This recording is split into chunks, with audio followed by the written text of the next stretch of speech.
ده جو كل يوم والتاني يصحى من النوم على مجموعة من الأشخاص عايزة تقتله وتخلص عليه.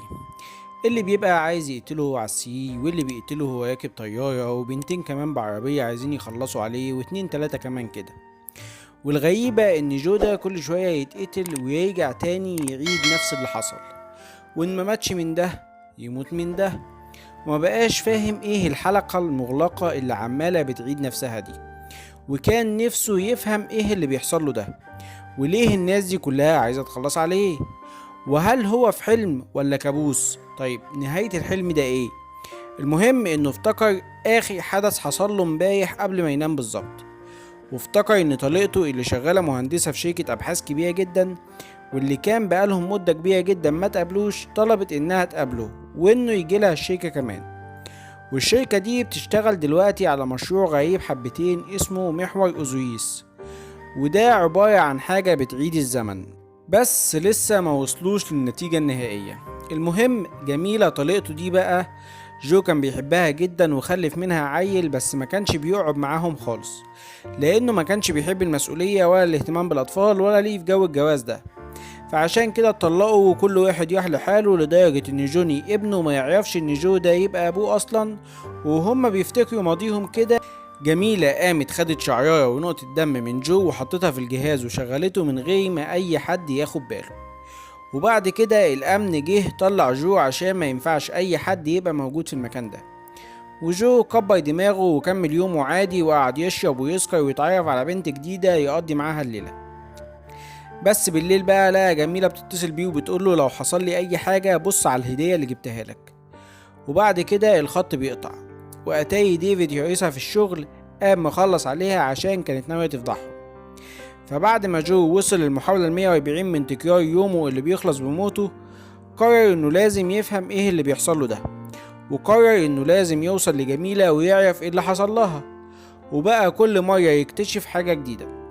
مرة يكتشف الهدية اللي جميلة جابتها له ويفتحها يلاقيها قصة حياة إيزيس وأوزوريس، وإن أوزوريس حياته كانت بتتعاد بفضل إيزيس، وإنه فضل يعيد في حياته لحد ما عمل الصح. بس برضه جو مفهمش حاجة. ومرة تانية اكتشف ازاي كل القتلة دول بيوصلوا له، وعرف انهم حاطين في سنته جهاز تعقب، وان اللي عايز يخلص عليه هو ديفيد نفسه. فقام شال سنته وبقى يقتل في القتلة دول واحد ورا التاني وهو مستمتع ومبسوط. وبعد كده حاول يوصل للشركة اللي جميلة كانت شغالة فيها، بس طبعا ما كانش الموضوع سهل، وخد منه 50 محاولة كمان عشان يقدر يوصل لمكتب ديفيد. وكان نفسه يخلص على ديفيد، بس ديفيد قبل ما يموت قال له حاجة غيرت وجهة نظره 180 درجة. قال له انت مش خايف على ابنك جوني؟ وقال له حاجة كمان، ان التجربة اللي جميلة عملتها لو كانت نجحت وعرفت تطبقها عليك، فده معناه انك لو ما رجعتش بالزمن الفعلي العالم كله هينتهي. فقام جو قتل ديفيد وطلع بسرعة يلحق ابنه، لقاه مات.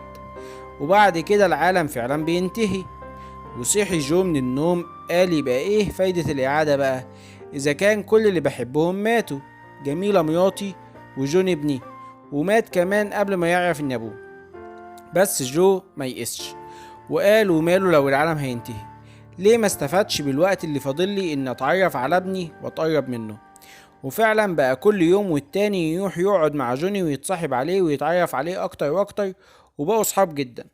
وفي مرة بقى جوني قال لجو إن أمه كانت لسه مكلمة النهاردة الصبح الساعة 7:15، وده معناه إن ديفيد قتلها النهاردة الصبح. يعني بكده جو يقدر يلحقها ويرجع كل حاجة في مكانها وزمانها الصحيح. وفعلا تاني يوم صحي الصبح وقام مخلص على الراجل اللي كان هيقتله هو على السي. وبعد كده قام يركب الطيارة ووصل بسرعة لمكتب ديفيد وقام مخلص عليه ولحق جميلة قبل ما يخلصوا عليها. وبعد كده اعترف لجميلة انه كان غلطان لما بعد عنها هي وجو، وقالت له انت لازم تخش جوه الجهاز ده عشان يمكن ساعتها كل حاجة ترجع لوضعها الصحيح، بس خلي بالك انت ممكن تموت بجد المرة دي. قال لها يبقى بقى تديني بوسة وتقولي لي انك بتحبيني بجد. فهي عملت كده فعلا، وبعد كده هو قام دخل الجهاز وبيخلص الفيلم على كده. فلو عجبك الفيديو منساش تعمل لايك وشير وسبسكرايب ودعمني كومنت عشان اكمل، ولو ما عجبكش الفيديو منساش تعمل ديسلايك وشير وسبسكرايب برضه بس تعملني كومنت عشان ابطل.